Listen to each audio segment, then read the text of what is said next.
मधु और उसका पति सुंदर सबसे मंडी में साफ सफाई का काम किया करते थे, जिसके बाद वह कुछ मेहनत मजदूरी कर कर अपना पेट पाल कर खर्चा निकाल लिया करते थे। मधु 3 महीने से गर्भवती थी। एक दिन दोनों पति पत्नी शाम को काम से घर लौट रहे होते हैं, तभी मधु कहती है, सुनिए जी, सारी उम्र ऐसे मजदूरी से तो हम दोनों का पेट नहीं भर पाएगा, और फिर अब हमें हमारे होने वाले बच्चे के लिए भी तो सोचना है। आखिर कब तक हम ऐसे ही करते रहेंगे? मैं तुम्हारी बात अच्छे से समझ रहा हूँ मधु। मैं जल्दी कुछ ऐसा काम करूँगा जिससे हम कुछ बचत कर पाएं। इतना कहकर दोनों पति पत्नी घर की तरफ जाने लगते हैं। पैदल चलते चलते दोनों रोड पार कर रहे होते हैं। मधु तो पहले झट से निकल जाती है, पर जैसे ही सुंदर रोड क्रॉस करने लगता है, तभी तेज रफ्तार से आती हुई एक कार उसका एक्सीडेंट कर कर चली जाती है और मौके पर ही सुंदर की मौत हो जाती है, जिस पर मधु रोते हुए कहती है, हे भगवान, क्या हो गया इस गरीब की जिंदगी का? इकलौता सहारा था मेरा पति, अब वो भी इस दुनिया में नहीं रहा। मैं क्या करूंगी भगवान?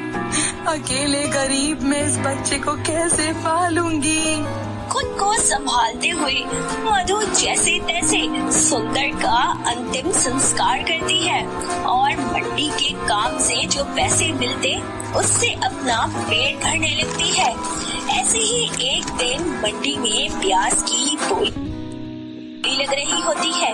तभी एक सब्जी वाला, जिसका नाम किशन था, वह प्याजों की छटाई कर रहा होता है।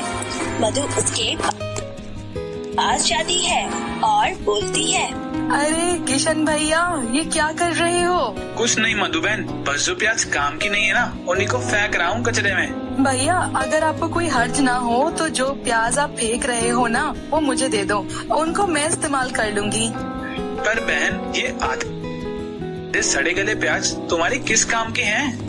भैया, वो आपको अभी नहीं बता सकती, आप मुझे दे दो ना प्याज।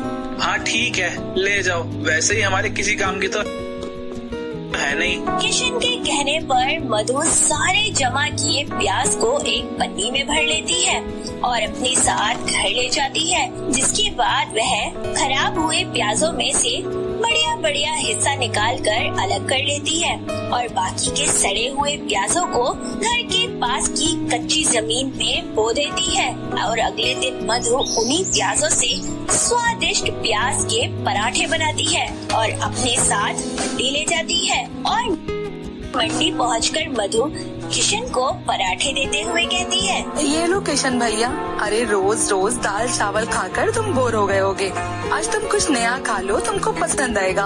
अरे बहन, गरीब के नसीब में ही दाल चावल और सूखी रोटी है, इससे भी क्या नाराज होना और क्या खुश होना। वैसे तुम क्या लेकर आई हो? भैया, कल जो मैं प्याज ले गई थी, उसके पराठे बनाकर लेकर आई हूँ, खाकर देखो। अरे पर वो प्याज तो खराब हो गए थे ना बहन? नहीं भैया, खराब नहीं थे, मैंने मेहनत से सब अच्छा हिस्सा निकाल लिया था और पराठे बना लिए थे, खाकर देखो। किशन को मधु के हाथ के बने प्याज के पराठे बहुत पसंद आते हैं। ऐसे ही वक्त गुजरता जाता है। अब मधु का 7वां महीना लग गया था, जिस वजह से वह मजदूरी नहीं कर पा रही थी।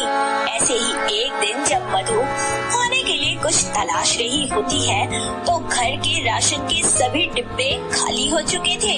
यह देखकर मधु अपने पेट पर हाथ रखते हुए बोलती है, हे भगवान, अब मैं क्या करूं? मैं तो एक पल को भूखी भी रह लूंगी, पर इस पेट में पल रहे मासूम बच्चे को भूखा कैसे रखूं?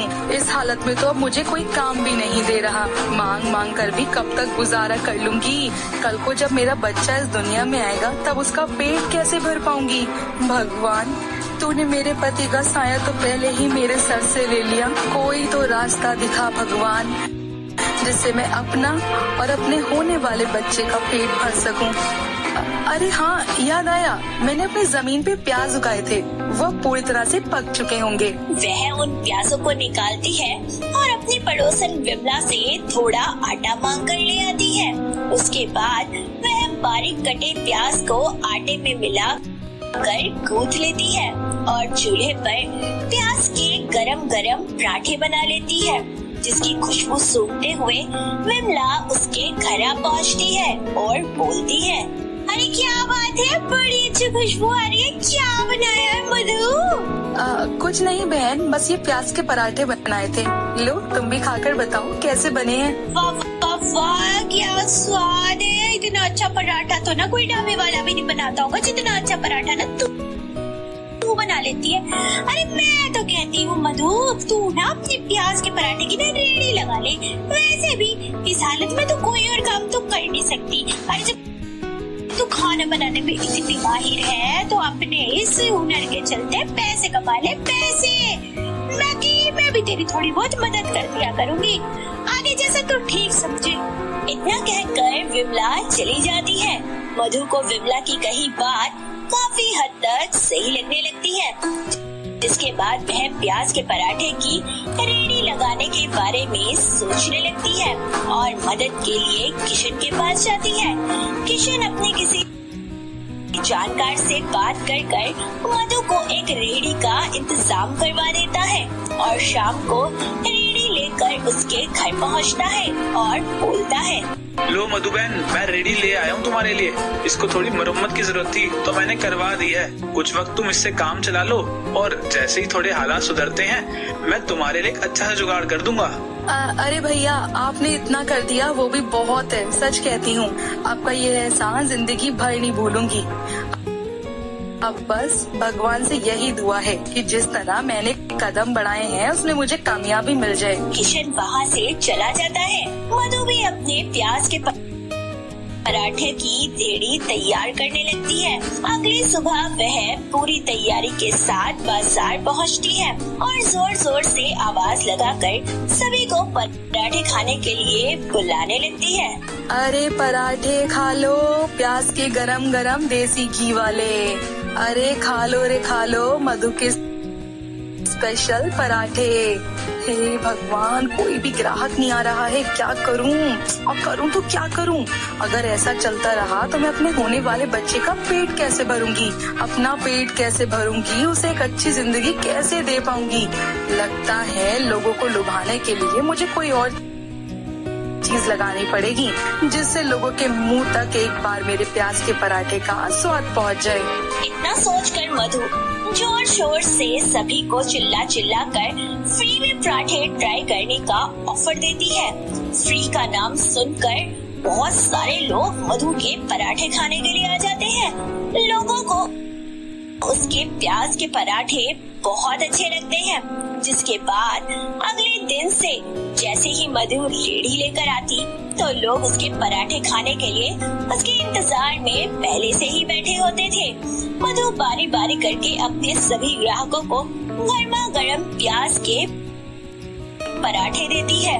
अब मधु के पास कुछ पैसे आ गए थे, जिनको वो भगवान के आगे मंदिर में रखते हुए बोलती है, हे भगवान, तेरी कृपा से और कुछ अच्छे लोगों की मदद से आज मैंने इतने सारे पैसे कमाए हैं। भगवान, आपने मेरी मदद करी, उसका बहुत बहुत शुक्रिया। अब आप देखना कि गरीब पराठे वाली कैसे एक बड़ा नाम कमाती है और अपने बच्चे को भी एक अच्छी जिंदगी देती है। देखते ही देखते मधु का 9वां महीना आ जाता है। धीरे धीरे मधु का छोटा सा स्टॉल एक छोटे से प्यारे ढाबे में बदल जाता है। इसी बीच मधु एक प्यारी सी बेटी को जन्म देती है। अब मधु ढाबा संभालने के साथ साथ अपनी बच्ची की देखरेख भी किया करती थी और देखते ही देखते वह सभी लोगों में गरीब प्याज के पराठे वाली के नाम से मशहूर हो जाती है। तो दोस्तों, कैसी लगी आपको हमारी ये खाने पीने वाली नई स्टोरी? हमें कमेंट कर जरूर बताएं।